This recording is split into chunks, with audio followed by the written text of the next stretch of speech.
Scroll ಮಾಡ್ತಾ ಮಾಡ್ತಾ ಇಲ್ಲಿ ತನಕ ಬಂದುಬಿಟ್ರಾ? ಹಾಗಿದ್ರೆ ಒಂದು ಚಿಕ್ಕ ವಿಷಯನ ತಿಳ್ಕೊಂಡು ಹೋಗಿ.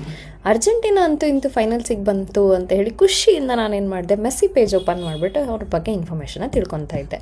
ಇಲ್ಲಿ ಬೋಲ್ಡಲ್ಲಿ ಎಷ್ಟು ಚೆನ್ನಾಗಿ ಕಾಣಿಸ್ತಿದೆಯಲ್ಲ ಹೆಸರು ಅಂತ ಅನಿಸ್ತಾ ಇತ್ತು. ಇಲ್ಲಿ ನಾನೇನಾದ್ರು ಫೇಮಸ್ ಆದರೆ ನನ್ನ ಹೆಸರು ಇಲ್ಲೇನಾದ್ರು ಬಂದರೆ ಹೆಂಗೆ ಕಾಣಿಸ್ಬೋದು ನೋಡೋಣ ಅಂತ ಅನಿಸ್ತು. ಅದಕ್ಕೋಸ್ಕರ ನಾನೇನು ಮಾಡಿದೆ, ಲೆಫ್ಟ್ ಕ್ಲಿಕ್ ಮಾಡಿಬಿಟ್ಟು ಇನ್ಸ್ಪೆಕ್ಟ್ನ ಓಪನ್ ಮಾಡಿದೆ.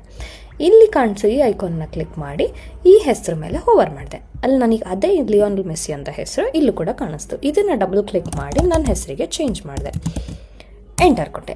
ವಾವ್, ಇಲ್ಲೂ ಕೂಡ ಫೈನಲಿ ಚೇಂಜ್ ಆಯಿತು. ನಾನೇನಾರು ಫೇಮಸ್ ಆದರೆ ನನ್ನ ವೆಬ್ಸೈಟ್ ಕೂಡ ಹೀಗೆ ಇರುತ್ತೆ ಅಂತ ಅನಿಸ್ತು. ಇದನ್ನಪ್ಪ ಮ್ಯಾಜಿಕ್ ಮಾಡಿದೆ ಅಂತ ಅಂದ್ಕೊಂಡ್ರಾ? ನೋ, ದಿಸ್ ಇಸ್ HTML ಅಂದರೆ hypertext markup language. Simple ವರ್ಡ್ಸಲ್ಲಿ ಹೇಳಬೇಕು ಅಂತಂದರೆ, ಒಂದು ವೆಬ್ಸೈಟ್ನ ಸ್ಕೆಲಿಟನ್, ಮನುಷ್ಯನಿಗೆ ಹೇಗೆ ಒಂದು ಬಾಡಿ ಶೇಪ್ ಸ್ಕೆಲಿಟನ್ ಕೊಡುತ್ತೋ ಅದೇ ಥರ ಒಂದು ವೆಬ್ಸೈಟ್ಗೆ ಸ್ಟ್ರಕ್ಚರ್ ಕೊಡಬೇಕು ಅಂತ ಹೇಳಿದ್ರೆ HTML ಕೊಡುತ್ತೆ. ಹೆಡ್ಡಿಂಗ್ ಆಗಿರ್ಬೋದು, ಪ್ಯಾರಾಗ್ರಾಫ್, ಇಮೇಜ್, ಬಟನ್, ಏನೇ ನಿಮಗೆ ಕಾಣಿಸುತ್ತೋ ಅದು ಎಲ್ಲದು ಕೂಡ HTML ಇಂದ ಕ್ರಿಯೇಟ್ ಆಗಿರುತ್ತೆ. ಸೊ ಇದೇ ಥರ ಇನ್ನೂ ಸ್ವಲ್ಪ ಇನ್ಫಾರ್ಮೇಷನ್ ತಿಳ್ಕೊಬೇಕು ಅಂತ ಇದ್ದರೆ ನನ್ನನ್ನು ಫಾಲೋ ಮಾಡಿ. ಆ್ಯಂಡ್ ಹೆದರ್ಕೋಬೇಡಿ, ಇದು ನಿಮಗೆ ಯಾರಿಗೂ ಡಿಸ್ಪ್ಲೇ ಆಗಲ್ಲ. ಇದೊಂದು ಲೋಕಲ್ ಚೇಂಜಸ್. ಏನಾದರೂ ರಿಫ್ರೆಶ್ ಮಾಡಿದ್ರಿ ಅಂದರೆ ಚೇಂಜ್ ಆಗುತ್ತೆ.